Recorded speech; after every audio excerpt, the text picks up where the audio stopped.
beyond, what choices you're giving the user, it's also how constrained is the environment that you're asking them to perform this action in. So, I think at the high level of the spectrum, you have Apple. It just works. There's do whatever you want. It's going to work no matter what.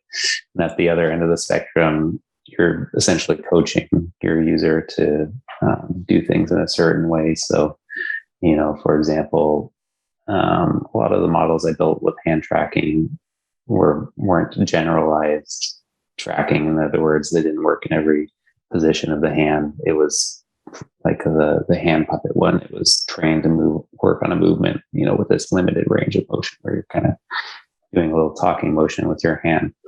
And there were, I think, as long as the users understand, what you expect to work and what you don't expect to work, then you'll be okay. But, the ideal scenario is that it just works and you're not letting them pick any parameters of any kind. They're just going to do whatever they want.